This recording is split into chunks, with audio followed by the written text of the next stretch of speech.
Começamos então aí a nossa aula do dia 15 de fevereiro, é a nossa primeira aula de licitações. O professor é o Capitão Manfio, ele vai estar com vocês aí na jornada de hoje. Manfio, boa aula. Tá certo, vamos lá, pessoal, boa noite. Então, como o Coronel Romeu já passou, então, o Capitão Manfio, vamos começar aqui trazendo algumas apresentações já a apresentação nossa do curso, né? Como eu já tinha postado ali no grupo, certo? O conteúdo eu já deixei disponível, a apresentação está em PDF para facilitar aí para todos poderem ter acesso e não desconfigurar, né? Que a gente sabe que às vezes desconfigura no computador de um de outro. E a gente tem, então, aqui o nosso início. Tá? Então, só aqui a apresentação da matéria, a introdução da matéria e a legislação, certo? Aqui é só a minha apresentação. Então, eu fui instrutor do CPUR, chefe da SALC do CPUR e também da base. Fui pregoeiro nesse tempo todo. Fui para a ESAO e agora estou na companhia de transporte, certo? Então, acho que a maioria está aqui em São Paulo, né? Se eu não me engano, aí dos participantes do curso, pelo menos por enquanto. E qualquer coisa também estamos por perto aí para tirar alguma dúvida pessoalmente, uma esbarrada dessas que a gente se encontra em CMSE, DE e região da vida aí, tá certo? E assim, vale só o início aqui, ressaltando que a gente está fazendo conforme a FOG do ano passado, por enquanto, né? Que ainda não saiu a FOG desse ano. Então, estamos seguindo exatamente como foi passado para a gente do ano passado, né? Então, para a gente entender, a matéria de licitações são 10 questões, assim como as outras matérias, né? Das legislações avaliadas, que no caso do ano passado, e eu acredito que se mantenha para esse ano, vai ser a Lei 8666, a 10.520, o Decreto 2024 e a nova Lei de Licitações, que é a 14.133. Eu não sei se todos têm algum conhecimento de SALC ou não, mas é até bom que não tenha para não vir com algum vício, não vir com algum entendimento, nem nada, né? Mas só para eu saber, alguém aí teve contato com SALC, de vocês que estão online hoje?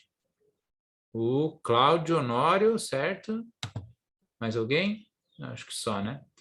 Então, a gente tem que levar em consideração o seguinte, a lei, a prova é muito legalista, como o Donizete costuma falar. Então, é o que está escrito na lei.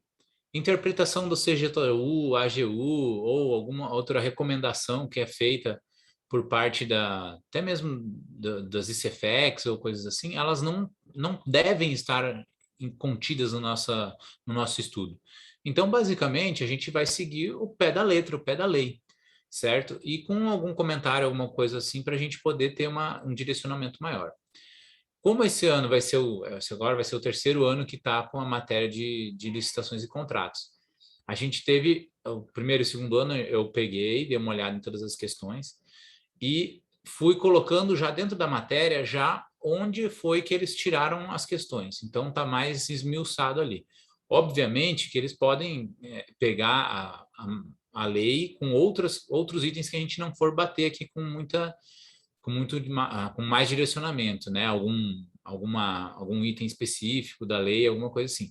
Mas aqui é um bom direcionamento que a gente vai dar. Como a gente vai ter 7 aulas também, a gente consegue fazer esmiuçar um pouco mais algum ponto da lei, alguma dúvida a mais que a gente consiga tirar, tá? E aqui nessa introdução que eu quero deixar para vocês é o seguinte: a gente tem as 4 matérias, as 4 leis, e cada uma delas vai tratar sobre um assunto específico. E isso é bom que fique desde já no nosso entendimento. Tá? Essa introdução é para fazer a diferenciação entre as 4 leis. Tá? E aí, na sequência, a gente vai passar para 8666, que é o que tem a maior parte da matéria. Tá? Então, a Lei 8666, ela foi a primeira lei que estabeleceu as normas de licitação e contratações, né, do Brasil, assim, de um modo geral, depois, né, da, nossa, do regime militar, né, as compras vinham sendo feitas e a de 93 ela abarcou, de um modo geral, fez todo um arcabouço em cima das contratações. E nesse ponto é importante a gente fazer essa diferenciação. A 8666, ela não trata sobre pregão, que é o que a gente ouve todos os dias no quartel. Ah, faz um pregão, faz isso, faz aquilo. Pregão, pregão, pregão. A 866 não é o pregão, tá? A lei do pregão vai ser outra lei. É importante a gente colocar isso porque na hora da prova vai estar... A hora que falar sobre a 8666, o camarada tem que lembrar quais são as modalidades de licitação que ela abarca e principalmente a questão dos contratos. A 8666 é muito mais relacionada aos contratos, tá? Esse é o primeiro entendimento, tá? Então, ela aqui está regulamentando as licitações e contratos administrativos de obras, serviços e compras, alienações, locações do poder da União, Estados, Distrito Federal e municípios, ou seja, todos os entes da federação, né, podem e devem participar, né, estar dentro da lei.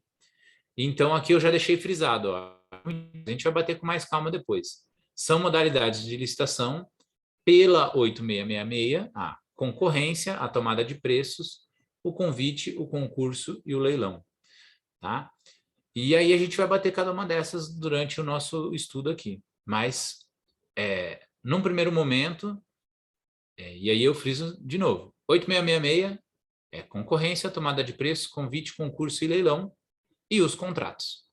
Tá? De um modo geral é isso. Para o pessoal ter na cabeça que se por um acaso alguma questão da prova, e a gente aqui estuda mais, né, tentando bater a prova, estiver falando de pregão, não é 8666.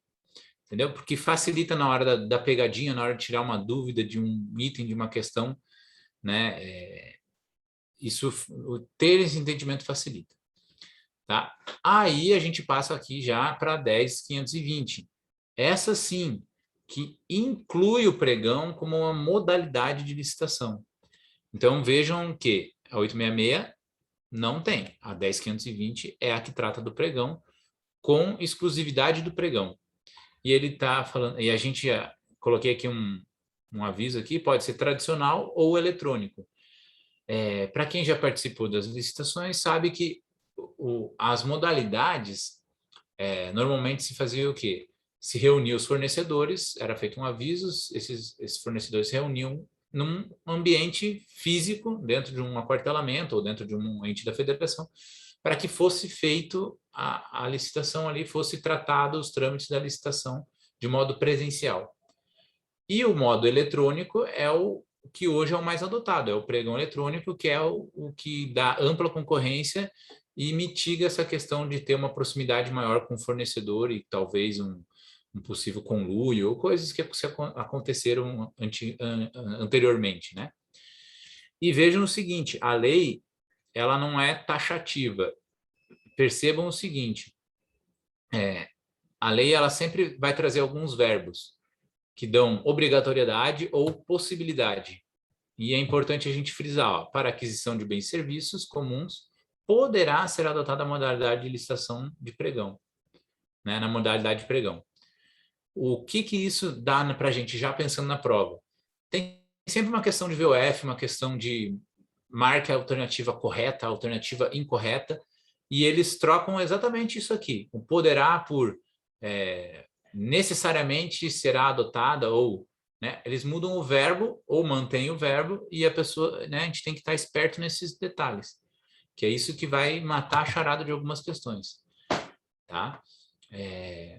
Inclusive a desse ano, do ano passado ali, eu percebi que tem alguns detalhezinhos também quanto a isso. E a gente, no final, a última aula eu quero deixar dedicada para a gente fazer os exercícios e fazer meio que os exercícios são as provas dos anos anteriores. E meio que ir comentando em cima deles, né? Essa é uma ideia que eu quero fazer. Ok, então, 8666 é concorrência, tomada de preço, convite, concurso e leilão. E a 10.520 inclui o pregão como uma nova modalidade, tá? O decreto 10.024, ele formaliza o pregão na forma eletrônica, tá? E torna obrigatório o uso pela administração pública federal.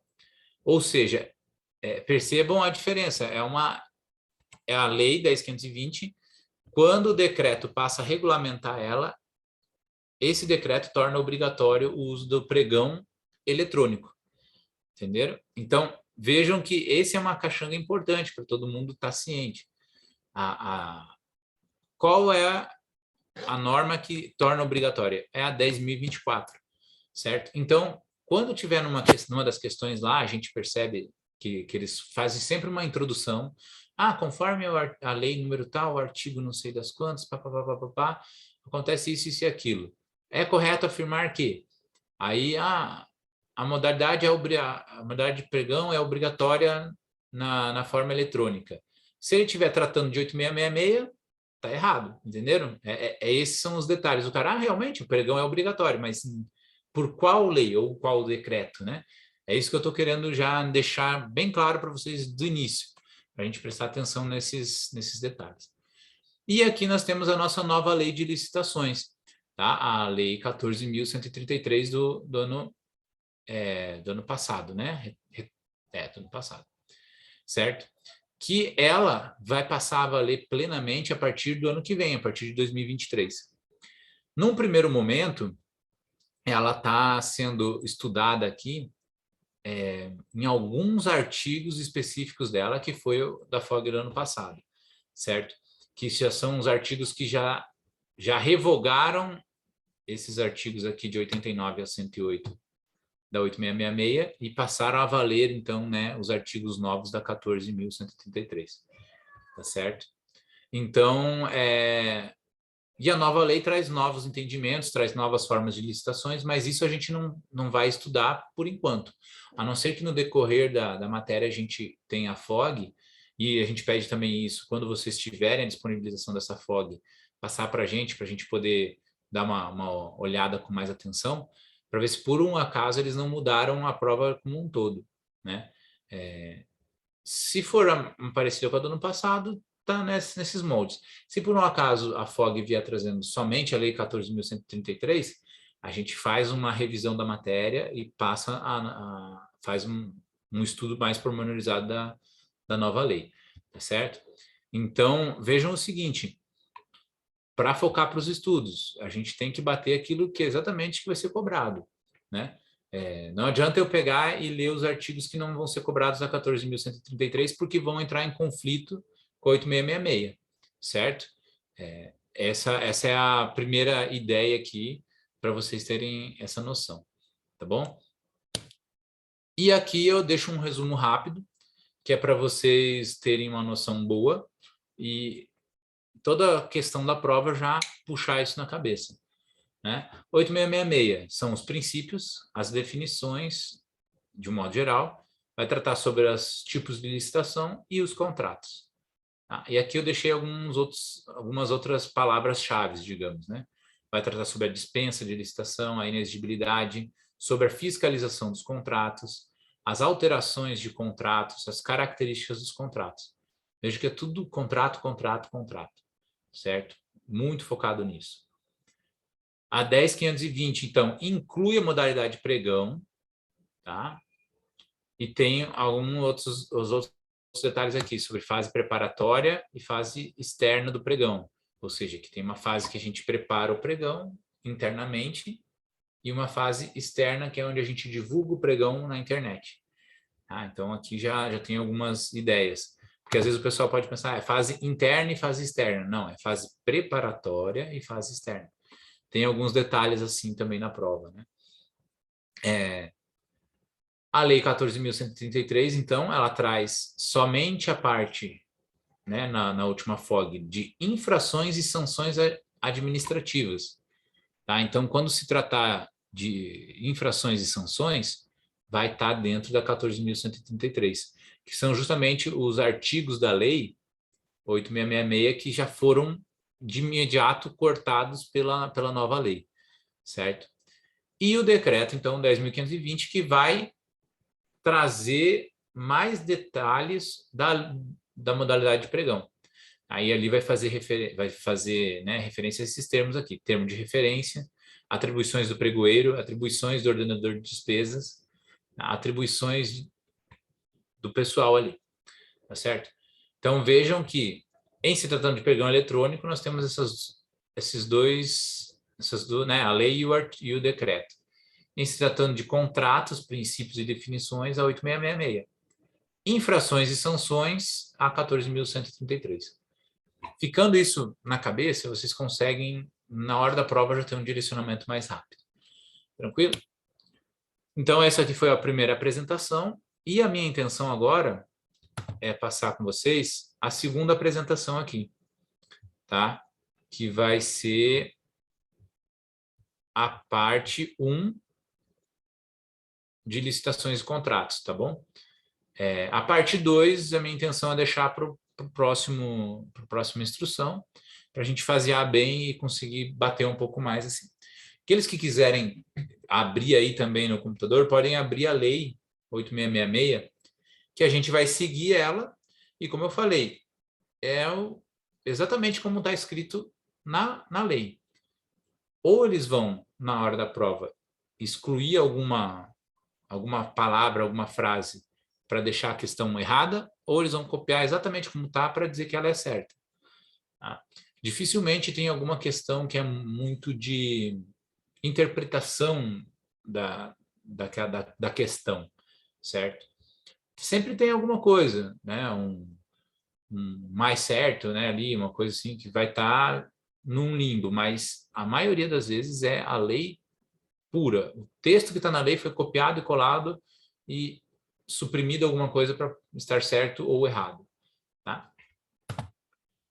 Então, aqui a lei, né, 8666, parte 1 de 2. Tá? E aqui, como eu coloquei, é a descrição simplificada dos artigos, e os artigos mais relevantes eu deixei na íntegra, só para vocês terem uma noção do que eu planejei aqui, de como foi planejada a instrução. Certo? Então, aqui a gente vai ter... deixa eu só perguntar, tá todo mundo ouvindo tranquilo aí, sem estresse? O vídeo não está travando não, né? Tá, beleza. Ok. Deixa eu só fazer um ajuste aqui. Opa, peraí.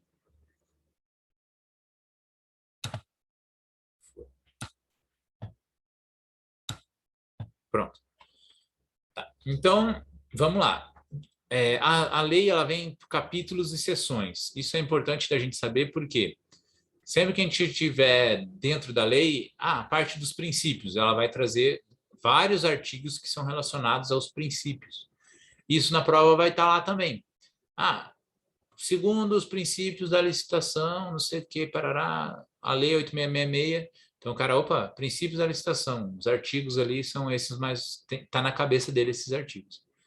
Tá bom? Então, aqui como eu deixei, ó, artigo 1º são as normas gerais, e nessa parte de normas gerais, ela meio que estabelece as normas gerais, está dizendo para que é a licitação e para quem abarca a licitação, que é aquilo que eu já comentei, todos os entes da federação estão linkados nessa lei, certo? Claro que municípios e estados às vezes têm alguma lei complementar que traz alguma nova informação, ou tem algum método diferente de se executar, mas a regra agora, inclusive, é que sigam-se, por ter feito uma nova lei de licitações e a nova parte de pregão online ali, que muitos dos entes da federação passem a usar o sistema eletrônico do governo federal. Tá? Mas, continuando, então, artigo 1º vai trazer sobre normas gerais. E eu não botei ele esmiuçado ali porque vocês podem depois dar uma lida com mais atenção. Alguma coisa que eles poderiam tirar daí seria a parte de quem se subordina à lei. Eles poderiam colocar, somente União e Estado se subordinam à lei. E a gente sabe que não, que os municípios também estão subordinados. Né? Então, é isso que a gente tem que prestar atenção. O artigo 2º, ele vai trazer a questão do por que é necessária uma licitação. Né? Então, ele vai falar que, assim, que as compras públicas, de um modo geral, contratadas de terceiros, são necessariamente precedidas de licitação. Tá? Então, é isso, ele dá ordem dizendo, ó, precisa, de fato, de que tenha a licitação. Tá certo? Senhores, eu vou pedir para... Só um momento, eu vou precisar pausar aqui, que eu tive uma chamada aqui do meu comandante de unidade aqui. Nós estamos com uma missão fora. Coronel Romeu, não sei se está online aí, para poder pausar. Sim.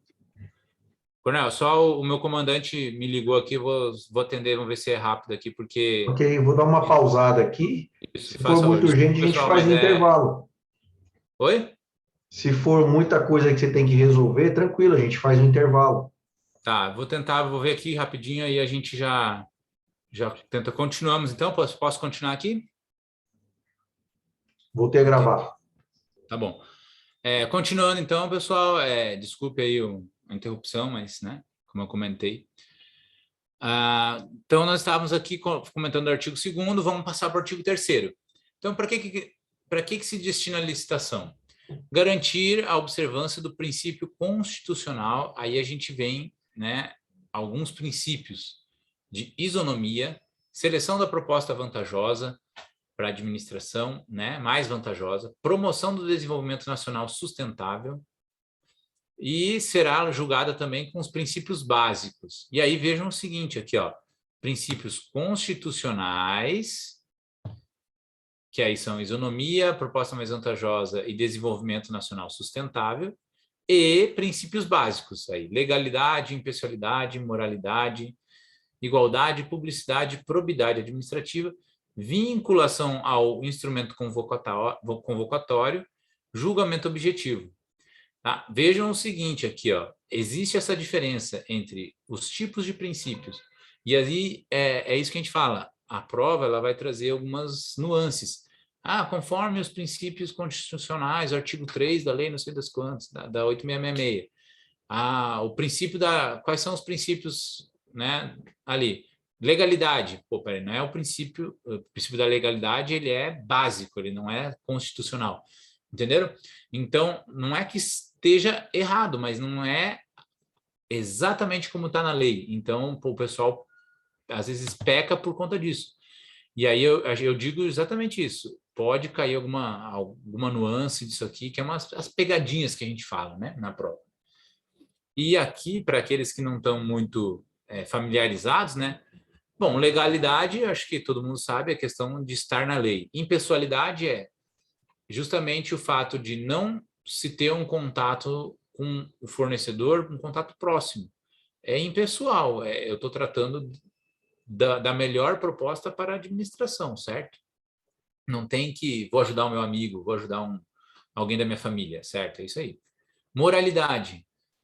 Tá tudo dentro do que é moral, do que é legal e do que é moral. Ou seja, pode até ser legal, mas é moral, às vezes alguma situação, alguma coisa, que aí o cara tá dentro ali fazendo uma licitação e tem um conhecido dele, ele vai favorecer. Isso, primeiro que fere a impessoalidade e vai ferir a moralidade também, certo?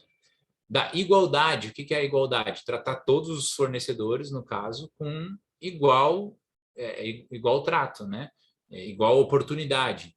É aquela questão do contraditório e ampla defesa, quando a gente está fazendo uma cariação, né? Está fazendo uma sindicância. A gente tem que dar oportunidade para todos os envolvidos de expor a sua versão do fato, né? Publicidade, ou seja, tudo que é feito tem que estar público, tem que estar publicado no Diário Oficial da União, tem que estar em algum local público, né? Probidade administrativa, ou seja, fazer exatamente aquilo que está previsto dentro da lei, né? Dentro da norma da administração. Vinculação ao objeto convocatório, o que seria isso? Vinculação ao que foi escrito, certo? Então, o edital digamos assim, é o nosso memento para a licitação. Então, dali saem todas as necessidades, sai tudo que é previsto, e dali é feito, é tirado essa vinculação, ou seja, o que está escrito ali vale tanto quanto a lei, certo? Então, tem nuances do edital, por exemplo, que não vão estar na lei, por exemplo. Preciso apresentar vou fazer uma aquisição de papel sulfite. Estou dando um exemplo básico, até esdrúxulo, digamos, mas é uma suposição.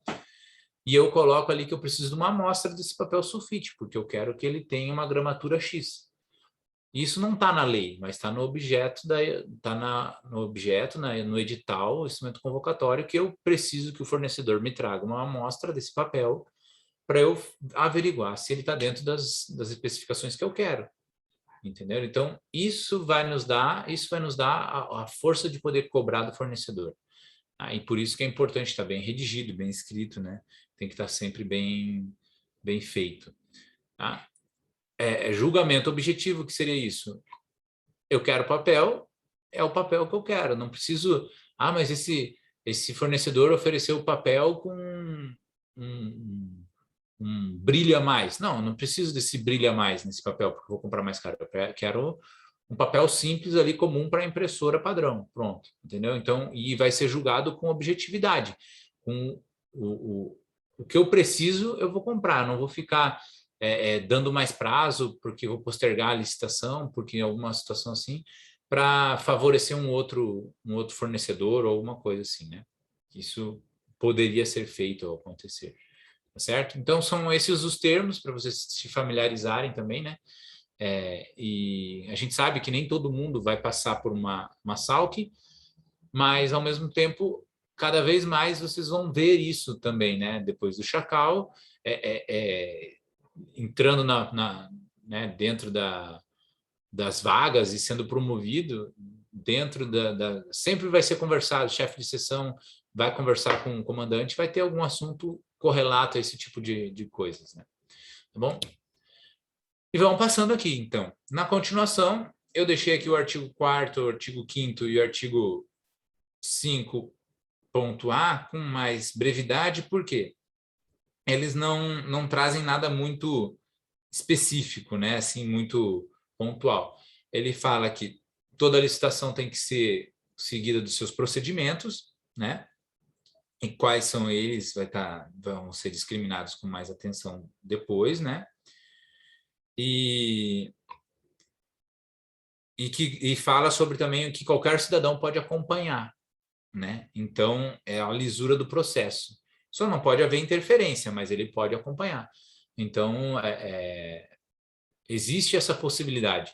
É até uma situação que poderia ser cobrada também, se a gente for ver, que o texto de uma pergunta poderia ser parecido com isso. O cidadão pode acompanhar o desenvolvimento da licitação, né? O processo pode, está no artigo 4º ali que está sendo explícito, certo? O artigo 5º vai falar sobre a moeda, os preços, os custos, os valores são sempre na moeda nacional, certo? Existe compras em moeda estrangeira, em dólar, mas aí são compras que a gente não vão abarcar aqui na 8666, tá? Mas a regra é essa. E o processo todo, existe uma ordem cronológica de ser feito o processo, tá certo? E o artigo 5A, que foi uma inclusão na lei, inclusive, também, né? Trata sobre o tratamento diferenciado para microempresas e empresas de pequeno porte.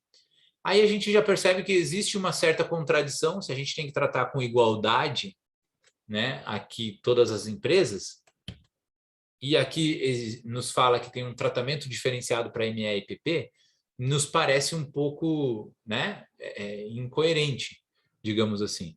Mas também tem que entender o seguinte, que existe o princípio do desenvolvimento nacional sustentável, e dentro disso, além da parte da sustentabilidade em termos de não ferir as florestas e toda essa parte de meio ambiente envolvida, tem também o desenvolvimento das pequenas empresas, para que elas sustentem o país. Porque a grande empresa ela não precisa do governo para se manter. E a gente sabe que tem empresas que muito do valor delas depende de que o governo continue comprando, né? Inclusive, a gente percebe isso, que tem até para o desenvolvimento das grandes indústrias, às vezes são feitos projetos grandes com essas grandes indústrias.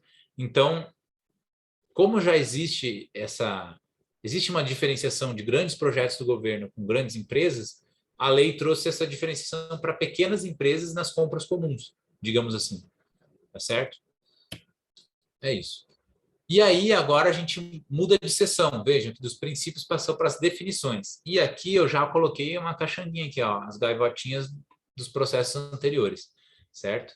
Aqui é a questão do ano passado, ó. Para fins dessa lei, considera-se o quê? São as definições, né? O que é uma obra, o que é um serviço, o que é uma compra, o que é uma alienação, tá certo? E isso daqui vai estar dentro das questões ali, de alguma forma, que vai perguntar se é certo, se é errado, se tem alguma, se é verdadeira aquela informação. Então, o que seria uma obra? É toda a construção, reforma, fabricação, recuperação ou ampliação realizada direta ou indiretamente. Tá? E aí eu vejo o seguinte, para o pessoal já entender, né? Obra inclui aí principalmente a questão de um acompanhamento de um engenheiro, certo? E o serviço ele já vai ser diferenciado, ele já não vai ter uma necessidade tão grande assim, num aspecto inicial, assim, num pensamento inicial. Principalmente quando a gente depois for separar entre obras e serviços de engenharia, que mais para frente a gente vai ver isso. Tá? Mas pense o seguinte, toda vez que a gente vai quebrar uma parede, em tese é uma obra. Você está fazendo uma reforma, você está, né, recuperando um local, você está construindo, ou construir um puxadinho ali do quartel. É para ser uma obra. E aí a gente tem que tomar cuidado, porque normalmente nos quartéis, e aí a realidade nossa, a gente traz para a gente, o pessoal, vamos botar como serviço, não sei o quê. E faz um serviço, né, de engenharia, mas tem que tomar muito cuidado. Vejam também o seguinte, aqui é a 8666, ela trata do pregão da forma tradicional. E depois a gente vai trazer os entendimentos do pregão eletrônico, mais para frente, que vai dar uma diferenciada um pouco maior nesses conceitos. Mas lembre-se sempre, conceito, 866, conceito vai estar aqui escrito de forma pontual e objetiva, tá certo? Então, o que são serviços? Está aqui discriminado na lei exatamente o que são serviços. O que é uma compra? Está aqui, ó, toda aquisição remunerada de bens para fornecimento de uma única vez ou parceladamente. Né? Então, por exemplo, algo fácil de ser visto é a compra do rancho. Se compra um montante, né, e é entregue parcelado. Isso é uma compra, independente de ter ou não o parcelamento da entrega. Né? É uma compra simples, uma compra comum ali, né? E o que seria uma alienação? Então, toda forma de transferência de bens. O que é isso? É a venda, digamos assim, uma venda de um imóvel, a venda de um material que está obsoleto na unidade. Tá? Toda alienação vai ser isso. Tá certo? Ok. E percebam o seguinte, ó, aqui ela trata como transferência de domínio de bens a terceiros. É bom a gente perceber como que a lei fala, tá? Porque é isso que vai estar na nossa prova, tá certo? Ok. Aqui tem mais alguns termos, né? O que seria execução direta, o que seria execução indireta, e vejam que eu não pus todos os termos do artigo 6º, porque são vários, são inúmeros. Eu pus aqueles que são mais pontuais, assim, que a gente percebe que existe uma cobrança em cima disso, né? É mais usual de se ouvir. Então, uma execução direta é quando o próprio agente de administração faz com seus próprios meios. E a execução indireta é quando o órgão contrata terceiros para fazer a sua compra, o seu serviço, né, a sua obra ali, tá certo? Isso em termos de definições para a gente, né? Então, quando a gente usa o PO, é uma execução direta do nosso material. Seria mais ou menos isso, né? Para vocês entenderem. E execução indireta é quando a gente contrata uma empresa para prestar um serviço, ou mesmo contrata a figura de um leiloeiro para fazer o leilão para a gente de algum bem que a gente queira se desfazer, tá certo? E aqui também um outro ponto interessante de se ver, a questão do que é a administração pública, quando a lei fala em administração pública, o que é, e quando ela fala em administração. Por que isso é importante? Porque quando a gente está lendo a lei, muitas vezes vai aparecer, conforme isso aqui, administração pública. O que é isso? É de um modo geral. A administração pública é o governo, os entes, todo mundo fazendo, né, executando. Essa é a administração pública, tá? E a administração, quando se trata só, a administração deverá seguir não sei o que, não sei o que, na lei escrita, é aquele órgão específico. Então, nós, enquanto OM, vamos nos ater à parte de a administração, ou seja, leia-se, a unidade vai realizar tal procedimento, entenderam? É bem simples, mas ao mesmo tempo pode confundir. Então, quando se tratar de administração pública, eles estão falando de um modo amplo, de um modo geral, né? O governo, de um modo geral, tende a fazer isso. E quando se fala de administração, é aquela unidade onde está sendo executada aquela licitação. Entenderam? É mais pontual. Beleza? Sem contar, que nem eu falei, tem outros termos ali que a gente pode, né, dar uma olhada e ter um aprofundamento maior. E nisso também eu peço o seguinte, a partir do momento que vocês estiverem estudando, quiserem tirar dúvidas, lancem ali no nosso site, né, no Moodle ali. Lancem lá para, às vezes, tirar alguma dúvida, alguma coisa, a gente pode conversar, inclusive pelo WhatsApp também. Se tiver alguma dúvida, quiser mandar um áudio, um entendimento melhor, a gente pode conversar pelo WhatsApp também. Tá bom? Fica franqueado aí o pessoal a mandar as perguntas. Dentro das nossas possibilidades, a gente responde ali. A gente tem bastante tempo durante o ano para ir esmiuçando e tratando alguns assuntos mais pormenorizadamente. Tá certo? E aí, agora a gente já passa, então, para a próxima sessão, obras e serviços. Tá? Aqui, nessa parte, tem bastante assunto sobre o que seriam obras, o que seriam serviços. Né? Então, o artigo 7, ele vai falar assim, sobre como vão ser executadas as obras. O que é necessário para as obras e serviços. Né? Então, a gente já percebe aqui que está escrito, ó, deve seguir, obedecerão a seguinte sequência: um projeto básico, um projeto executivo e a execução da obra e o serviço em si. Então, percebam que existem 3 fases dentro do processo para a execução de uma obra, tá? Por meio da 8666. A execução do projeto básico, a execução do projeto executivo e, de fato, a obra em si. Tá? E cada etapa vai ser precedida de uma licitação, de um trabalho, né, em cima disso. Inclusive, e aí mais por conhecimento geral, a empresa que fazia o projeto básico não podia participar do projeto executivo e da execução da obra, porque tecnicamente ela teria uma vantagem em cima disso, né? Então, isso trouxe alguns problemas e a Lei 14.133, ela trouxe algumas variações e alguns entendimentos, e aí a gente também não entra no mérito, mas só para vocês entenderem, tá?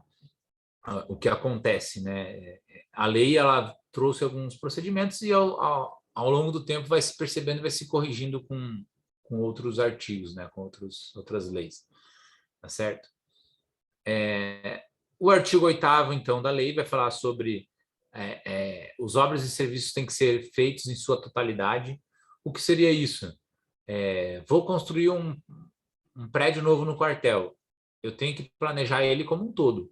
Então, desde o aterramento, a construção do prédio em si e botar o telhado. Eu não posso fasear uma construção. Vou fazer só aterramento. Aí, numa outra licitação, vou fazer só a construção do prédio, da estrutura básica do prédio. Depois só a estrutura elétrica, depois só a estrutura hidráulica. Não, tem que ser tudo como um conjunto, certo? Então, esse artigo 8º fala sobre isso, tá? O artigo 9º, então, vai falar sobre aqueles que não podem participar da licitação, tá? Então, ele vai trazer aqui aqueles que não podem, de fato, participar de uma licitação, de um processo da União. Então, aqui, ó, o autor do projeto básico ou executivo, sendo ele pessoa física ou jurídica. Está aqui já aquilo que eu tinha comentado ali no artigo 7º. Eu preciso fasear a parte do projeto básico, a parte do projeto executivo, e quem participa de um não pode participar no outro, certo? A empresa que tem um acionista, certo? Bem pontual, assim, que controla o capital da outra. É algo muito específico, eu acredito também que não é objeto também da cobrança da prova né, do Chacal, assim, chegar tão a miúde, mas a gente fica ali com essas ideias, assim, em específico.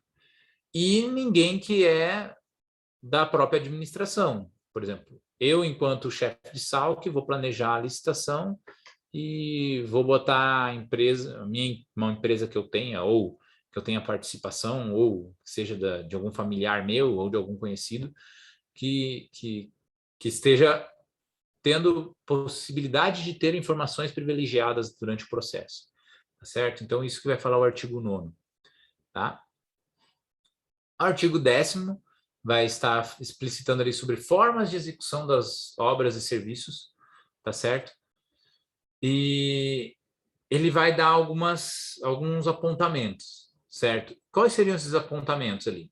A questão da execução direta, a execução indireta, a questão do preço, se vai ser um preço final ou se vai ser um preço unitário, né, preço global unitário, se vai ser feito o pagamento por tarefa ou se só no final da conclusão do serviço. O que seria isso? São formas diferentes da gente executar o pregão. Então, algo bem pontual, assim, a empresa precisa fazer a construção, que nem eu dei o exemplo, né? Vai aterrar, vai erguer o prédio, vai fazer a parte elétrica, vai fazer a parte hidráulica, vai botar o teto no prédio. Eu consigo, dentro da licitação, explicitar para a empresa que eu vou pagar ela em determinadas fases. Então, ela concluiu tal fase, eu vou pagar. Ou não, só vou pagar ela no final de que ela concluiu tudo. Então, esse artigo 10º vai tratar sobre isso, certo? Ele vai dar uma delimitação um pouco maior nisso daí. O artigo 11º fala sobre a questão de obras e padronizados, né? E eu botei aqui o exemplo Minha Casa Minha Vida, que agora também é a Casa Verde e Amarela, né, do governo federal. Por que isso? Projetos padrões, projetos que são feitos ou pelo governo federal ou pelo governo estadual, que vão ser aplicados em vários outros entes da federação. Ou seja, eles dá essa possibilidade no artigo 11. Normalmente não tem muito implicação para a gente na nossa OM, né? Mas a gente vê, então, que nem a questão do Minha Casa Minha Vida, todas as casinhas são iguais, todos os prédios são do mesmo padrão, né? E assim, digamos assim, o governo economiza custos com o projeto padrão, né? E o artigo 12º vai tratar sobre a questão dos requisitos dos projetos básicos e executivos, que ali vai ter os princípios deles, né? Os requisitos para os projetos, tá certo? Então é isso aí. Pessoal, tá na hora aí do intervalo, não sei se o Coronel Romeu vai querer fazer aí. Coronel, intervalo, aí a gente passa para a próxima parte aqui depois. A gente pode marcar 10 minutos. Ok, vamos lá. 10 minutos de intervalo. Tem o pessoal ir no banheiro, tomar uma água e voltar.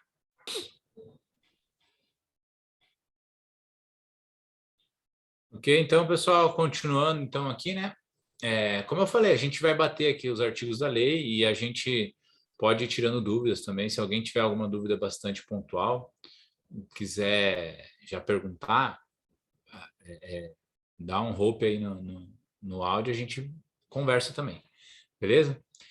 E também a gente, como eu falei, qualquer momento, qualquer situação, o camarada tá dando uma papirada ali, manda um áudio para a gente continua dando a orientação, seguindo aí com o pessoal, tá bom?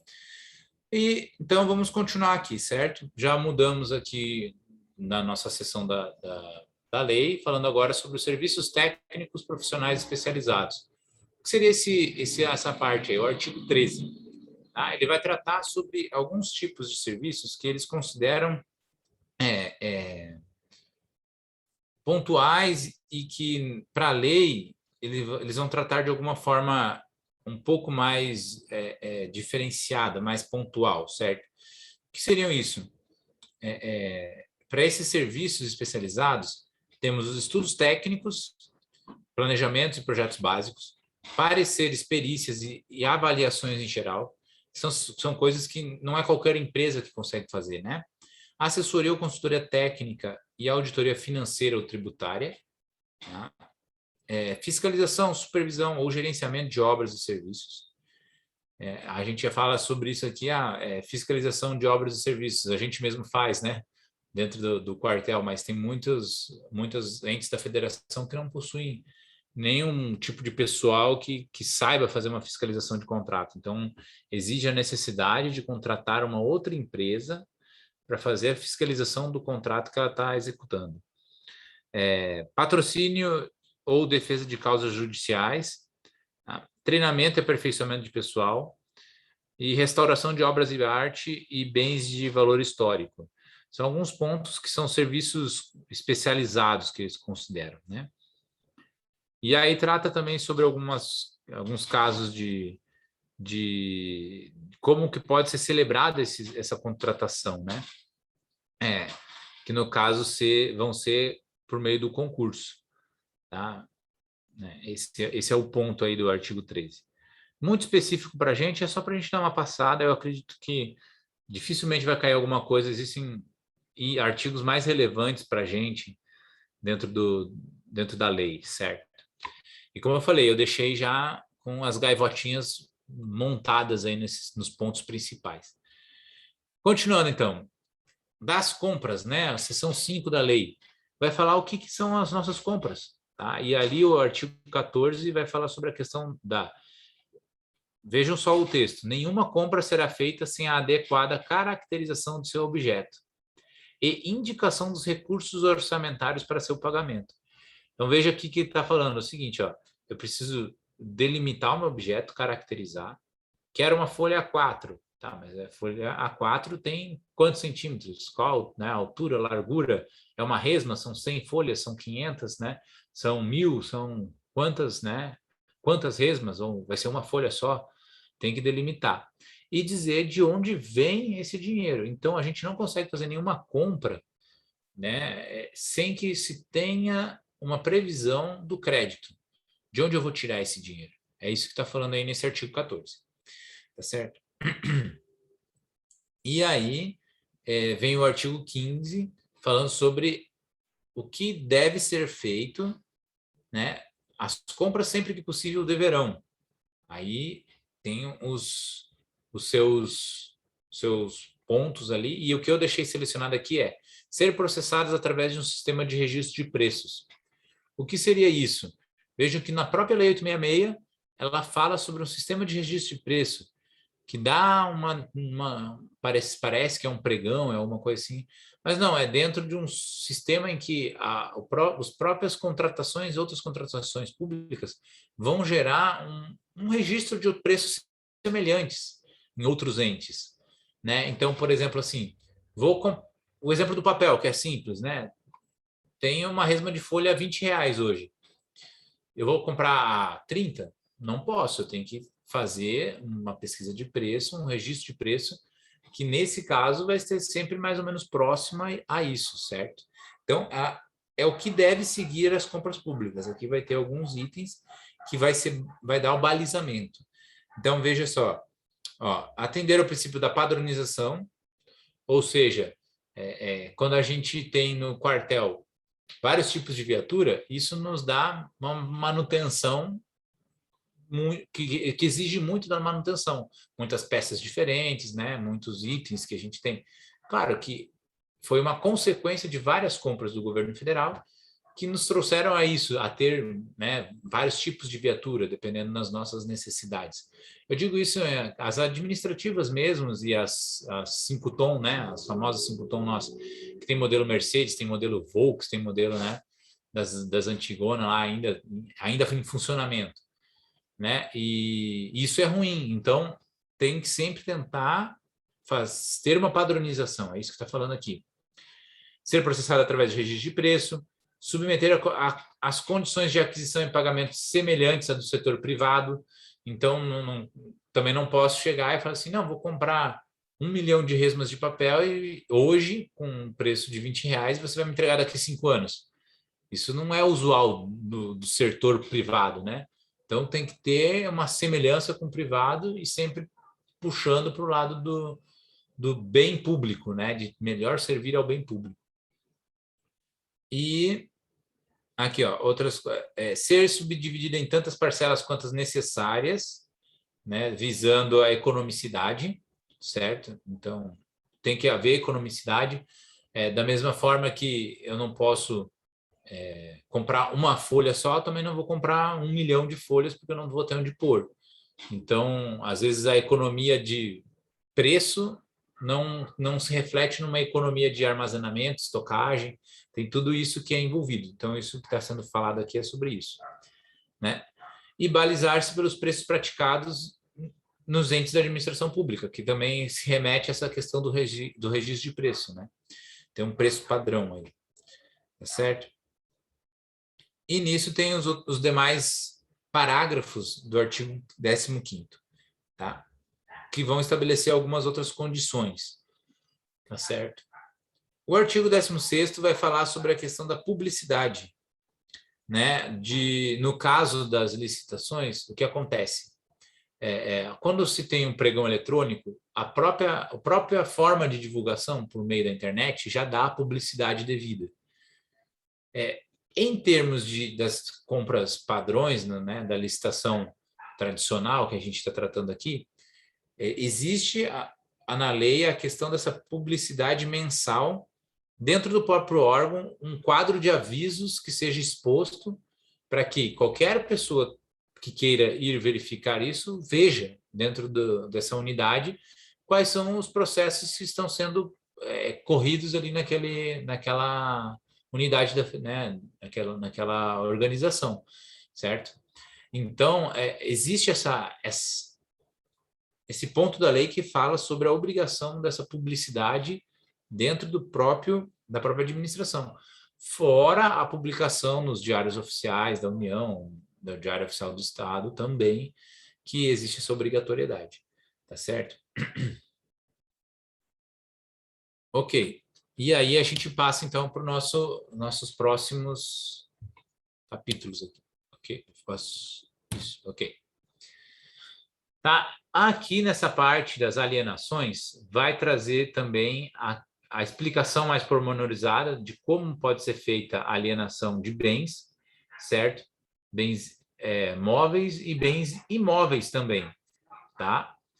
Sabendo que a questão dos bens imóveis, ou seja, um terreno, um prédio, isso depende de aprovação, no caso do Exército, levar para a região militar, DEPIMA e o comandante do Exército, e isso nos traduz de que um imóvel não é fácil de ser vendido. Agora, bens móveis, bens que vai ser para descarte ou alguma coisa assim, que a OM possa gerar algum lucro com isso, podem ser feitos normalmente na forma de alienação, certo? E aí se faz uma venda, né, desse material. Quem dá mais para levar esse produto, certo? Digamos assim, cai ao contrário do que a licitação prevê. A licitação é a gente comprando pelo menor valor. E na alienação vai ser o fornecedor pagando quem pagar mais para a gente, para levar um determinado produto. Às vezes um óleo de cozinha que pode ser vendido. Então, quem vai dar mais para comprar aquele resto nosso, aquele resto de material que a gente tem para ser desfeito, né? Ok. Vai tratar também aí no artigo 18 sobre a comprovação do recolhimento desses materiais alienados, e o artigo 19 vai dar outras formas, né, outras regras da alienação. É bem resumido também essa parte na própria lei, e eu acredito assim que não vai ter muita implicação para a nossa prova, né? Das duas últimas provas não teve nada específico das alienações, teve só a questão de saber que a alienação é uma das formas de licitação aí que a gente tem. Então aqui, ó, agora a gente passa para algo mais relevante. Tá? Nenhuma das duas provas cobrou esse artigo 21 que a gente vai ver aqui. E eu acredito que em algum momento eles vão cobrar, porque é questão pontual, prazos, tantos dias. tanto, né, o Exército gosta dessa coisa dos prazos, então eu acredito que em algum momento eles vão cobrar isso. Tá? É importante o pessoal tá esperto aí nessa questão. Tá? Então, das modalidades, limites e da dispensa, né? O artigo 20 vai tratar sobre a questão do local da licitação. No caso, né, é um local físico, cada licitação, cada das tradicionais ocorre na unidade onde está sendo requerido aquele bem, aquele serviço, aquela necessidade, certo?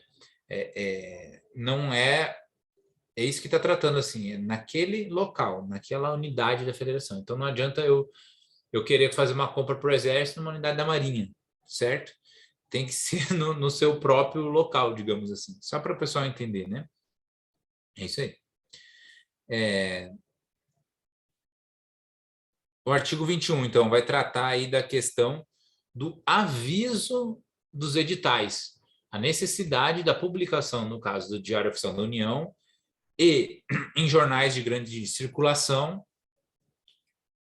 conforme as modalidades de licitação. Então, a gente vê aqui, ó, já vou fazer um paralelo aqui, né? As modalidades de licitação são concorrência, tomada de preço, convite, concurso e leilão, certo? Cada uma delas se distingue também pelo vulto que ela tem e pelo valor dela e pelo tipo de material que está sendo contratado, certo? E a gente percebe o seguinte, que cada uma delas vai ter o seu prazo mínimo de divulgação, tá certo? Então, quando a gente está tratando aqui de uma concorrência, ela tem um prazo mínimo de 45 dias para ser publicada. Um concurso também.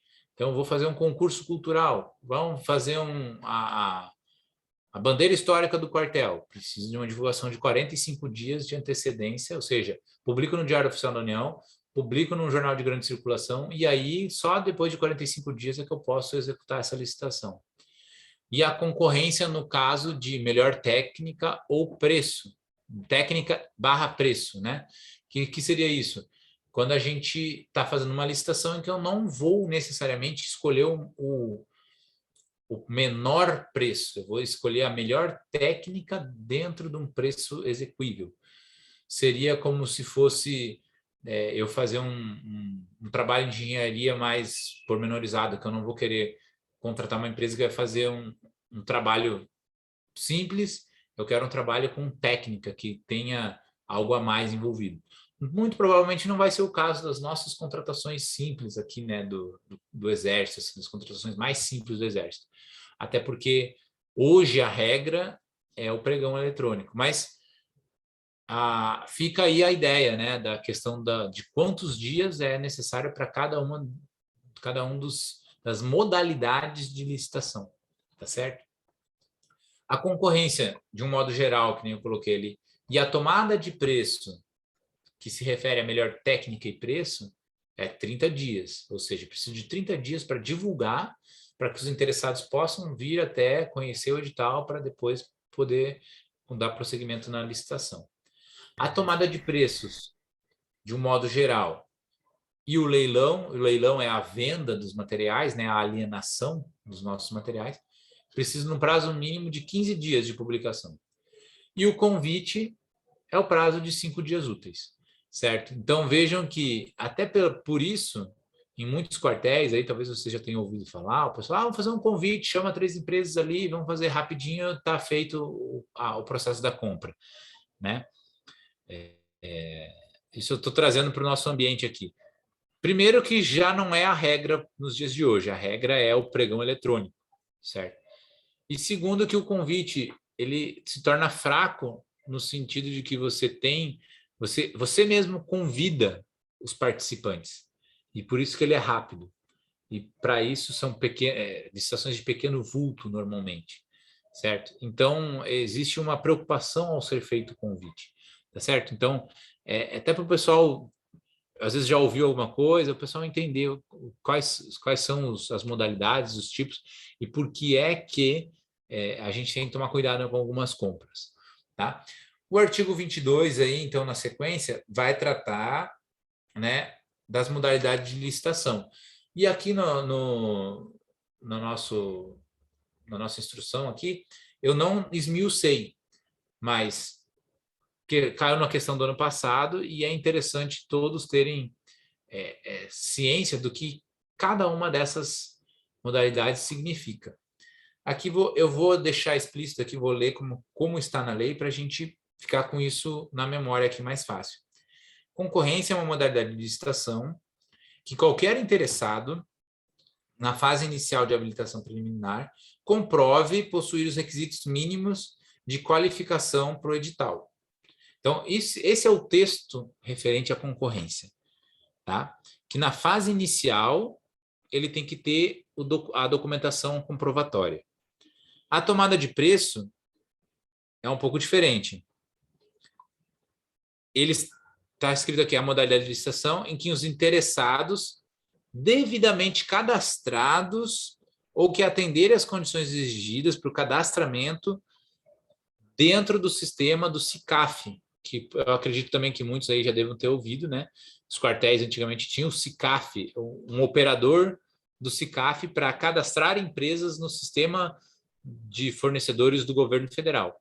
Então, vejo que a concorrência ela é mais ampla. Qualquer empresa do Brasil inteiro. A tomada de preço não, é só para aquelas empresas que estejam dentro do SICAF, né? Que vai ser tratado mais para frente aqui também.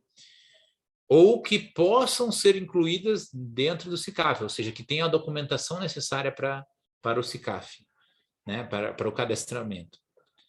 Tá? Então, a diferença básica é essa. É claro que existe também a diferença em valores dos limites que vai ser passado mais para frente ali. Tá certo? O convite, o que é o convite? É aquela licitação em que você realmente convida no mínimo de 3 participantes, 3 fornecedores, para ir até a sua OEM para participar daquela compra específica. Tá certo? E fica disponibilizado para que, se mais queiram participar, eles tenham essa faculdade de poder participar. Tá certo? O concurso é a licitação em que se vai se escolher um trabalho técnico, científico ou artístico. Que eu passei assim, vamos fazer uma bandeira histórica do aquartelamento, vou fazer a canção do quartel, vou fazer, né? Então, isso é um concurso. Você está selecionando alguém por uma técnica, por uma situação que não é mensurável em valor, assim, tanto em valor, mas mais em técnica, em uma coisa, né? Traz algo agregado, não é só uma compra de um prego, uma compra de um papel, certo? E o leilão é para venda, que nem eu tinha falado já, né? Então, basicamente é isso. E aqui percebam então, a diferença maior e mais conflitante é em relação à concorrência e à tomada de preços. Na concorrência, qualquer empresa, né, ou pessoa física também pode participar. E a tomada de preço não, a tomada de preço é somente para aqueles que estão cadastrados dentro do sistema do governo. Certo? Pontualmente, é essa a diferença. E aqui, a gente tem a questão dos valores, dos limites, né? Eu até vou fazer uma meia-culpa aqui, que eu acredito, deixa eu confirmar a questão dos valores, desses valores aqui que estão aqui descritos, né? Porque obras e serviços de engenharia vai ter os valores aqui. Tá dentro do que está previsto aqui já do decreto de 2018. Certo?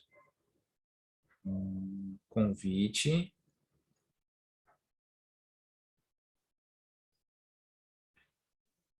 Capitão. Opa, pode falar aí, faz favor. É que eu estou tentando resgatar aqui o valor certo aqui. Acho que está igual ao do ano passado, sim, que eu tenho anotado aqui. Né? Isso aqui é o que está vigente ainda para 8666, confere? Sim, eu só corrigiu aí o ano passado. Justamente, esse detalhe aí é porque a Lei 14.133, ela traz novos valores. Isso. Mas justamente é a nova lei, e o que não é objeto nosso aqui por enquanto, né? Foi o que eu falei. Positivo. Se a FOG trouxer novas informações, tá? Então aqui tem a questão dos nossos limites. eu já deixei compilado aqui essa parte. Então, para obras e serviços de engenharia, a gente vai ter os seguintes valores limites, né, para cada modalidade. Então, o convite vai até 330 mil. A tomada de preço até 3 milhões e 300 mil. E a concorrência até acima de 3 milhões e 300 mil. O que não impede de eu fazer uma concorrência para valores menores aqui, certo? Menores de 330 mil. O que ela é um limite, ou seja, se eu passei desse limite, eu sou obrigado a adotar a modalidade seguinte, tá certo? Então, é isso que está escrito aqui nesse, né, dentro da lei, nesse slide aqui mais pontual.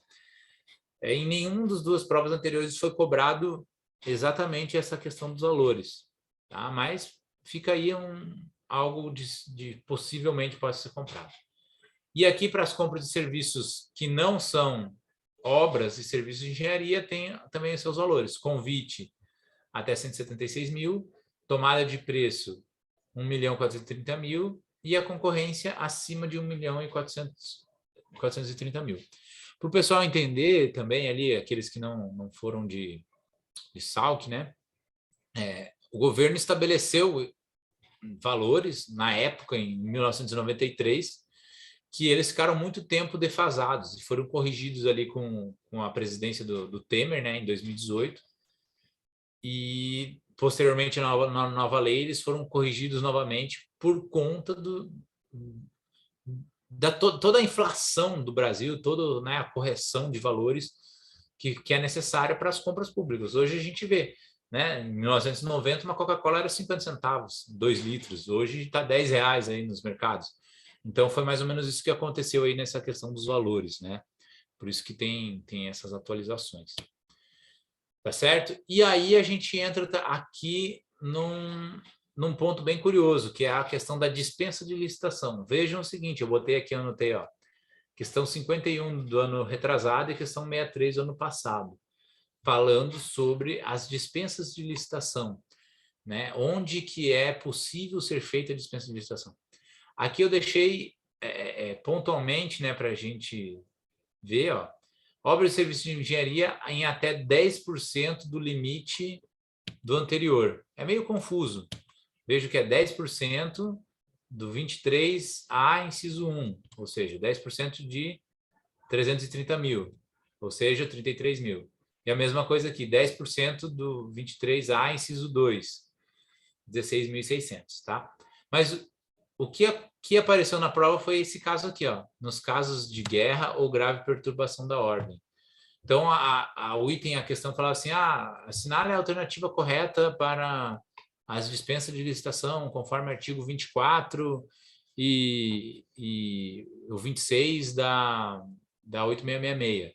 Aí tá lá, nos casos de guerra ou grave perturbação da ordem pública, ou nos casos de emergência, né, ou calamidade pública, aí vai estar lá, ou VOF, né, ou assinale todas as corretas ou todas as incorretas, né? Então vai estar esses detalhes ali, tá certo? Então vejam aqui, ó, 3 casos bem pontuais que podem ser utilizados no nosso caso, né? Guerra, perturbação da ordem, emergência ou calamidade pública, certo? Comprometimento da segurança nacional. Então, a calamidade pública aqui, inclusive a questão do Covid, entra muito nisso daqui. Claro que foi feita uma lei específica para o Covid, tal, não sei o quê, mas entra nesse ponto aqui, né? Comprometimento da segurança nacional, caso tenha um problema, seja detectado algum problema, vai ser feito compra sem licitação mesmo. Por quê? Precisa se dar uma celeridade nos processos. Não que não se tenha o processo de compra. Ele é encurtado com a dispensa de toda a documentação da licitação, certo? Para o pessoal entender isso aí. Na compra de hortifrutis, gêneros precisos no tempo necessário para a realização de processos licitatórios correspondentes. Ou seja, é até um ponto interessante. A região militar, que é quem faz o processo de compra, se por um acaso ela atrasar e faltar comida no quartel, né, que algumas vezes já aconteceu, e o quartel não tiver condições de fazer uma carona, né, de fazer uma compra com outros, né, de outra forma, ele pode ser feito uma dispensa de licitação. É sempre temerário utilizar alguns itens aqui da dispensa de licitação, mas a gente tem essa possibilidade. Bem explicado, bem justificado, a coisa pode acontecer. E vejam aqui, tem um específico para as Forças Armadas, ó. Para compra de material de uso das Forças Armadas, com exceção de uso pessoal e administrativo, né? Ou seja, papel, lápis e caneta não entra nesse processo. Quando houver necessidade de manter a padronização requerida pela estrutura do apoio logístico dos meios navais, aéreos e terrestres. Ou seja, existe a possibilidade de uma dispensa de licitação para, vou dizer aqui, para a gente comprar o material específico do Guarani, entendeu? Ou de uma inexigibilidade, dependendo da situação ali, né? Eu estou dando um exemplo meio simples, assim, para o pessoal ter uma noção. Pode ser feito uma dispensa. É claro que a própria AGU, CJU, ela prefere que se faça, então, um contrato por mais anos com fornecimento de peças, com fornecimento de material, do que uma dispensa, mas existe essa possibilidade, tá certo? E como eu falei, ó, caiu, foi, pelo que eu prestei atenção aqui até agora, a única questão que se repetiu em 2 provas, né? E aí das duas, uma ou vai se repetir ou não vai estar, né? Porque a prova militar também tem isso, né? É importante vocês saberem disso. Existe um padrão das provas que eles têm um banco de questões e algumas questões podem ser repetidas nos anos seguintes dentro de um determinado percentagem, né? Então, às vezes repete, mas num ano foi VOF, no outro ano marca a resposta correta, entenderam? Mas os assuntos vão se tornando recorrentes, tá certo? E aqui eu não deixei todos os itens previstos para dispensa de licitação, mas eu deixei aqueles que eu julguei mais pontuais e específicos para a gente, tá certo? No caso, para a parte militar da coisa, né? Vamos lá, artigo 25. É inexigível a licitação quando houver inviabilidade de competição. E aí tem os outros pormenores do artigo 25, tá certo? Um detalhe, tá? Dentro dessa parte do artigo 25, pode ser confundido com o artigo 24, alguns itens. E aí é importante prestar atenção. Por quê? Eu vi uma das questões que estava falando assim, conforme o artigo 24 e o artigo 26, marca as alternativas a seguir conforme forem julgadas, verdadeiras ou falsas, né? Ou as corretas, as assertivas a seguir corretas da prova. Ou seja, eles, no caput da pergunta, estava excluindo o artigo 25. Só que quando ele vai dar a assertiva ali embaixo, ele fala sobre um item que seria enquadrado no 25. Ou seja, eles fazem uma pegadinha. Você lê ali alguma coisa falando sobre inexigibilidade de licitação, quando houver... é dispensável a licitação quando houver inviabilidade de competição. Aí o cara, opa, eu já li algo sobre isso, tal, não sei o quê. Mas não é que é dispensável, ela é inexigível. Entende a diferença? E está num artigo diferente da lei. Ou seja, é uma pegadinha que eles fazem com o jogo textual da pergunta. E é importante vocês terem essa noção também, né? Que não é às vezes por maldade, mas é para realmente saber ver aquele que está prestando atenção no que foi estudado, no que foi passado, certo? Então, existem esses pormenores da própria prova que é para fazer aquela coisa, pega ratão, né? Pega o cara que tá desatento ali, tá certo? E aí nós temos, então, o artigo 25 aí vai trazer a questão quando houver inviabilidade de competição, aí tem os pormenores dele ali, né? Para aquisição de materiais, equipamentos e gênero que só possam ser produzidos por um único representante comercial exclusivo, certo? Então, vou chutar aqui uma coisa. Existe uma blindagem que só uma empresa no Brasil vende. E eu vou pôr num carro do administrativo nosso lá uma blindagem específica X lá. Claro que tem que ser juntados os documentos comprobatórios disso e tal, não sei o quê, mas você não precisa fazer uma licitação para isso, certo? E para o pessoal entender, não fazer a licitação não significa não existir um processo de compra. Muito pelo contrário, a gente que lida com isso sabe que o processo da inexigibilidade é tão custoso, demora tanto tempo quanto fazer um pregão, certo? Porque você tem que botar toda a documentação, precisa de uma aprovação do comandante da região militar, no nosso caso, né? E o processo às vezes se estende tanto quanto fazer um pregão eletrônico, né, de compras ali, quase isso, no final das contas. O trabalho é tanto quanto, porque você tem que botar mais elementos justificando por que é que você está deixando de fazer um processo de licitação, certo? Beleza. E o artigo 26, ele vai trazer aí as obrigatoriedades do que deve ser feito quando se tem uma dispensa de licitação ou na questão da inexigibilidade, tá certo? Então, ali ele vai fazer, ó, as dispensas previstas no artigo anterior e as inexigibilidades vão ter que ser necessariamente justificadas e deverão seguir. E por que eu deixei isso aqui, ó? Questão, né, 63 de 2021. Tem os prazos, os tempos, as datas, certo?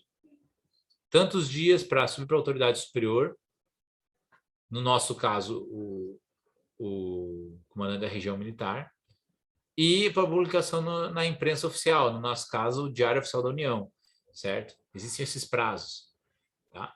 E aqui tem um deverão, ou seja, não é pode, não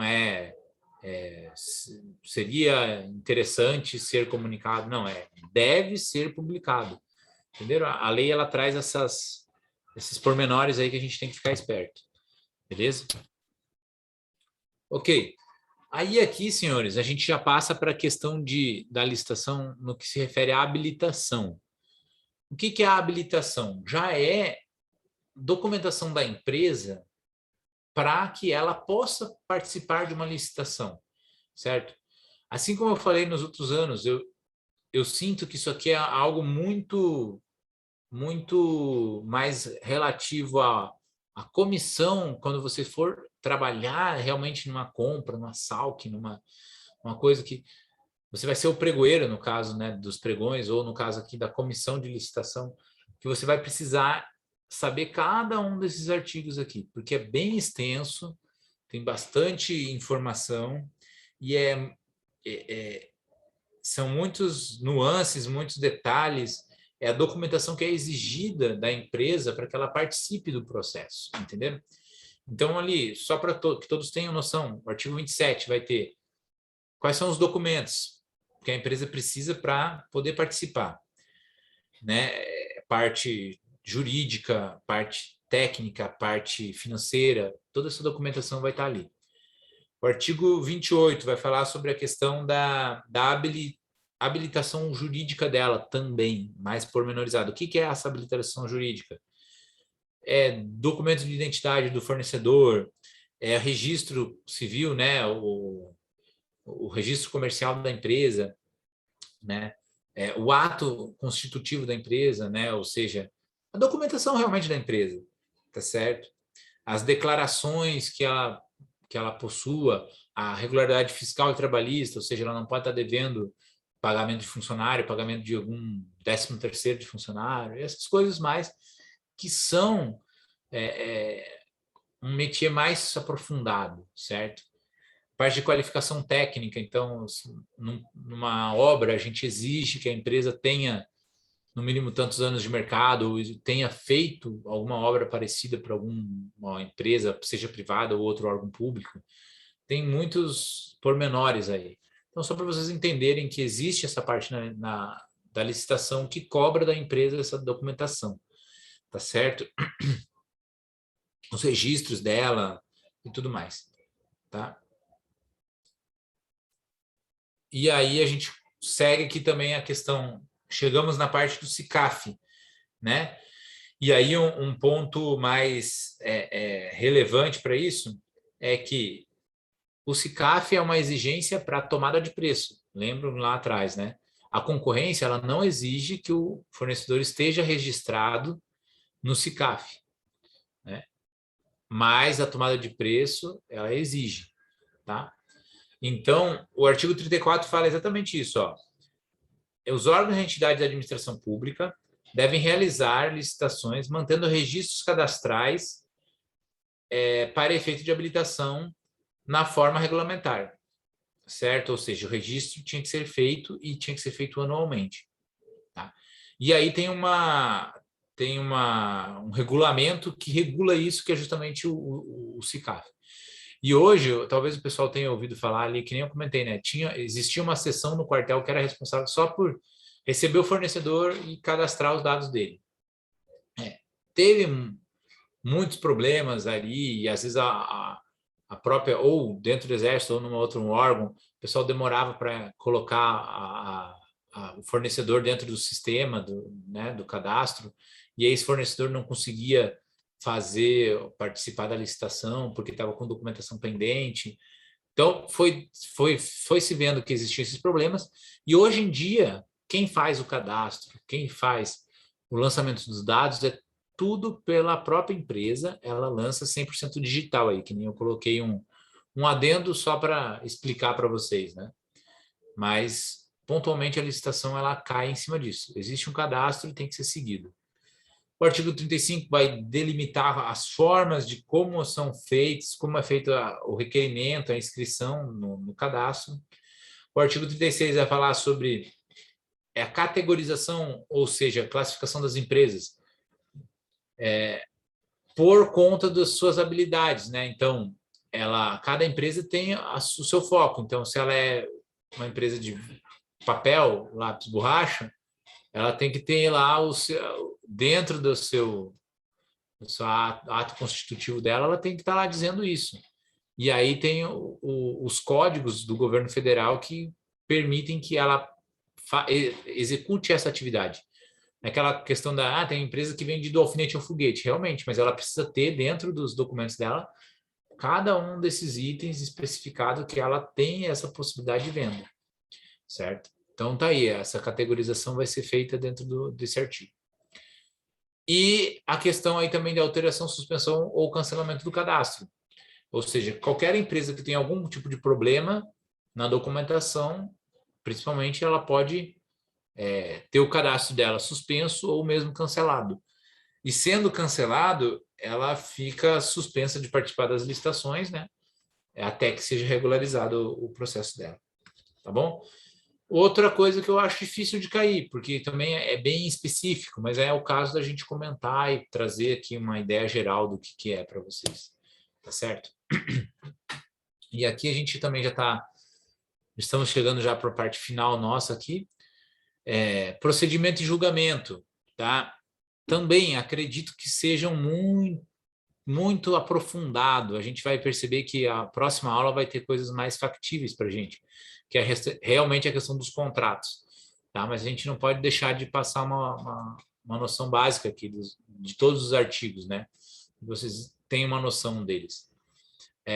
Procedimento de julgamento é como vai ser executada esse edital, essa compra, né? Então tá aí tudo que a gente precisa fazer. Como eu falei, quem for participar de uma comissão de licitação vai ter que saber isso mais pormenorizado, né? Então tá aí, o artigo 38 vai falar sobre a questão da autuação do processo, ou seja, numeração, protocolo, coisas que a gente faz com a sindicância, que a gente faz com qualquer tipo de processo administrativo interno, a gente tem que numerar, rubricar, autenticar, né? Tem que estar tudo bem explicitado. E aí tem também falando que as minutas dos editais de licitação, ou qualquer outro tipo de minuta, deve passar por aprovação jurídica da administração. No caso, aqui, né, para a gente é a CJU, AGU. Aqui vejam aquela questão, né, que tá a palavra administração, ou seja, quem que cuida dos processos das unidades militares? É a CJU, AGU. Quem que cuida dos processos do governo do Estado de São Paulo, por exemplo? Existe o Conselho de Justiça ali do Estado, né? A Advocacia do Estado. Então, vai ter que passar pela assessoria jurídica do Estado ou do município, se o município tiver, né? Ou se o município não tiver, a próxima instância, que é a do estadual, e assim sucessivamente, tá? O artigo 39 vai tratar sobre a questão de audiências públicas, que são, né, eu botei aqui assim até um exemplo, obras do Ministério da Infraestrutura. Por que isso? Né? Quando se vai fazer obras assim que são de grande vulto, que exigem, que vão mexer na estrutura do país, né? Ou quando se vai tratar até mesmo de assuntos sobre educação, são feitas audiências públicas. Então, aí existe, dentro do artigo 39 da lei, esse artigo falando sobre isso e delimitando a ideia de que sempre que for necessário uma licitação, que tem ali um limite muito alto de valor, né? Aqui, no caso, está falando, ó, conjunto de licitações cujo limite seja 100 vezes o artigo 1º do artigo 23, lá no caso dos limites, né? Ou seja, 100 vezes maior que 3.300.000, certo? Exige essa questão da audiência pública, justamente porque para que o setor privado participe, a população possa entrar no processo da licitação, tá certo? É isso aí. O artigo 40 vai falar sobre a questão do preâmbulo do edital, o que nos traduz aqui sobre a obrigatoriedade de ter um NUP, né? A gente, todo o processo, todo o JAX nosso tem aquele código de processo, né? Aquilo ali para identificar ele como único e exclusivo para aquele processo, tá? Então, aí está o artigo 40. O artigo 41 vai voltar à questão da vinculação ao edital. O edital, como eu falei, é a lei que rege a licitação, é toda a documentação da licitação. Toda e qualquer licitação se vincula ao seu edital, tá certo?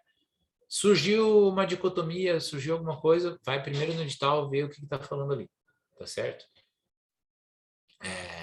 E se não tiver no edital, a lei vai dar a tratativa, tá certo?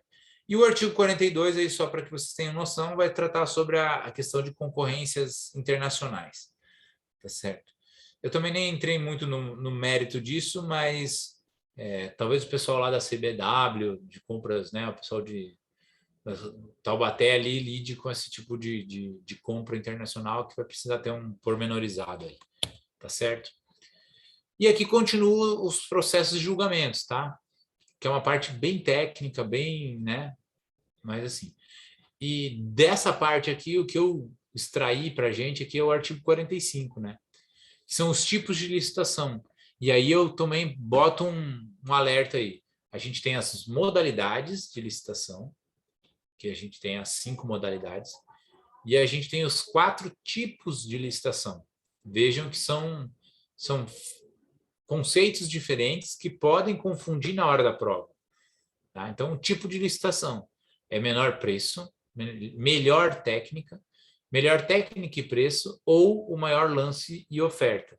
E aí a gente já percebe o seguinte: menor preço é para, né, as aquisições mais comuns, um convite, uma tomada de preço, tal. Melhor técnica é quando eu quero contratar alguém que tenha uma especificidade muito grande. Dificilmente a gente, no âmbito do Exército, vai fazer isso, né? Mas, digamos assim, na época, né, foi contratado o Oscar Niemeyer lá. Pô, é indiscutível que ele tem a melhor técnica de todos os engenheiros né, dessa área ali, ele tem a melhor técnica, tinha, né? Então, existe essa faculdade na licitação de comprar pela melhor técnica. Ou questão de técnica e preço, que é um balanceamento entre, né, as duas coisas. E a questão do maior lance é para o leilão. Então, no caso, quem dá mais, né? Quem vai comprar o nosso material pelo maior preço. Mas, em resumo, são esses os tipos de licitação e eles são aplicáveis a qualquer uma das modalidades. Eu posso ter uma concorrência com melhor técnica? Posso.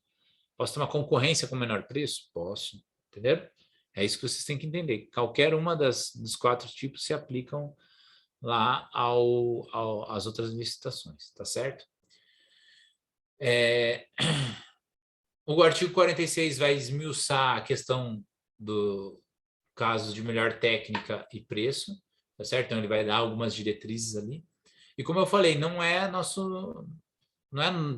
nosso isso, então dificilmente vai ser cobrado, certo? E o artigo 47 vai trazer ali a questão da empreitada por preço global. O que seria isso? Tá? Vamos ler aqui o que a lei fala bem pontualmente aqui. Nas licitações para execução de obras e serviços, quando for adotada a modalidade de execução por preço global, a administração deverá fornecer obrigatoriamente, junto com o edital, todos os elementos e informações necessários para que os licitantes possam elaborar suas propostas de preço com total e completo conhecimento do objeto da licitação. Ou seja, é uma obrigatoriedade de que nós temos que fazer o edital completo, 100%, com tudo aquilo que for, né, necessário para o fornecedor poder fazer um preço justo para a gente. Certo? É isso que está sendo dito aqui nesse 47. Tá?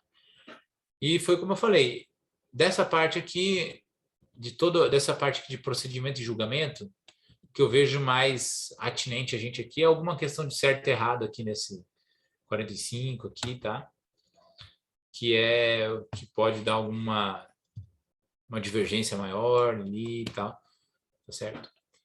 E aqui, como a gente tem também, ó, a questão do ano passado, né? Essa é a última parte nossa aqui da nossa discussão de hoje, né? Que seguem os artigos da lei sobre o julgamento, da desclassificação, revogação de licitação. Então, ele vai dar os casos em que vai ser desclassificado algum fornecedor ou vai ser revogada a licitação por algum processo, erro de edital, erro de alguma parte da administração.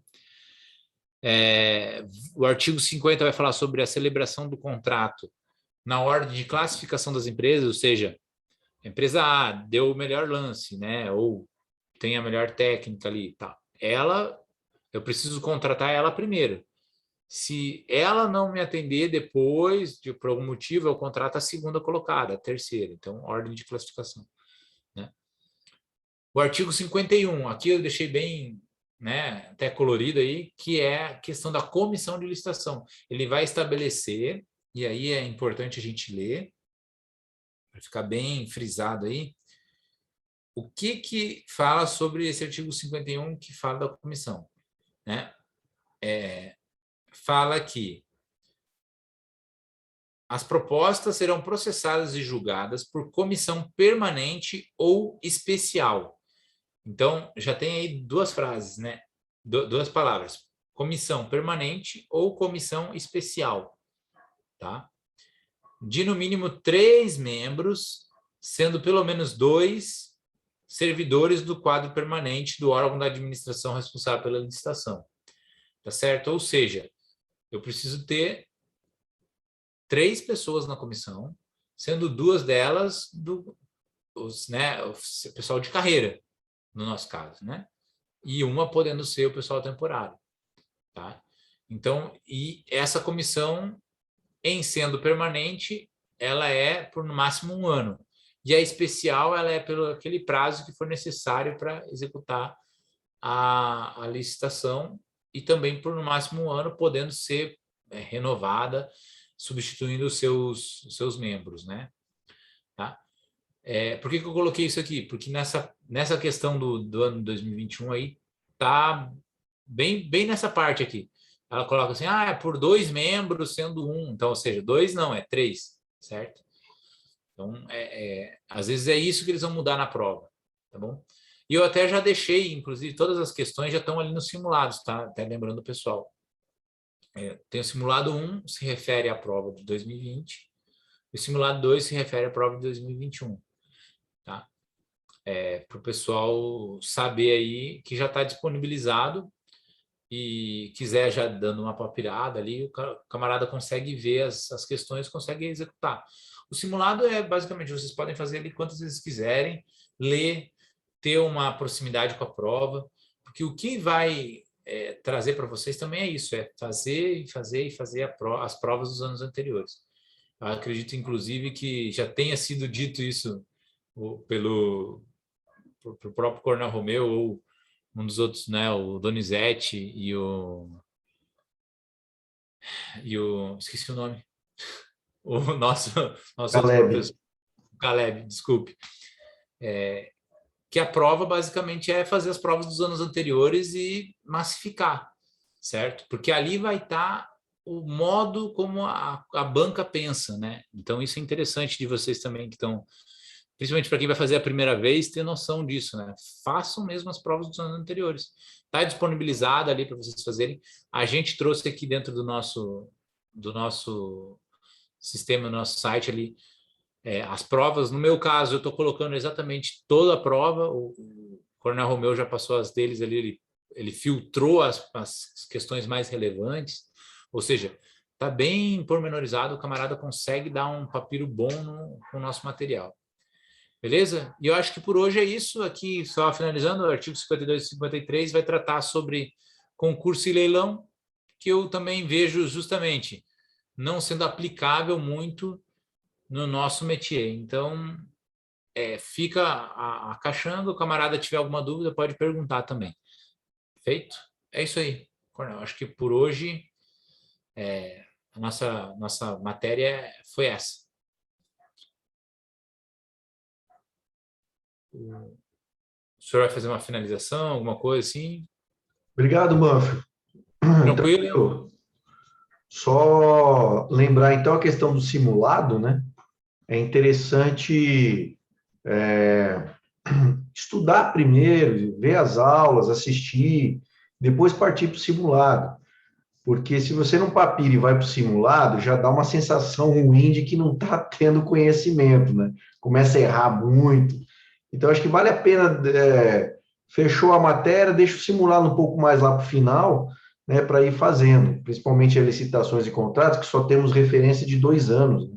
Somente nos Exatamente. últimos 2 anos. Então, eu acho que na parte de licitações, acho que vale a pena esperar fechar a matéria e começar a treinar o simulado, porque daí você começa a ter mais confiança. E agora, por exemplo, história, na minha parte, que vai ser na sexta-feira. Como tem vários anos, tem história, então eu dividi em vários simulados, eu dividi por matéria. Então a gente vai fechar um bloco de matéria que está dentro de um simulado. Aí terminou aquele bloco, faz o simulado, tá? Mas a minha recomendação aí no caso de licitações do Capitão Manfred, seria interessante esperar ele fechar todo o bloco para depois treinar, né, Manfred? Eu acredito que assim seja melhor, né? É claro, ali, o camarada, se ele quiser, ele vai poder olhar, mas é o que o camarada falou, o cara, se nunca viu licitações da vida, ele vai, opa, peraí, não estou entendendo nada aqui, então é importante realmente dar uma olhada com mais atenção e depois que a gente fechar a matéria, passar nos exercícios, né? E como eu falei, a prova, eles estão, inclusive, adaptando. A primeira prova de licitações, inclusive, ela, como não tinha a nova lei, né? Ela era só 8666, 10520 e o decreto, né? E agora não, agora no ano passado já incluiu a nova lei e esse ano com certeza vai manter a nova lei, a gente só não sabe ainda se vai ser, né, exclusivo da nova lei ou eu acredito ainda que como é fase de transição, eles vão cobrar a transição ainda, que é exatamente isso, esse momento da transição. Ok. Pessoal, obrigado, boa noite. Então, até sexta-feira a gente se encontra aí para conversar sobre história. Um abraço. Brasil. Valeu, Um abraço, Manfred. Obrigado pela aula. até mais.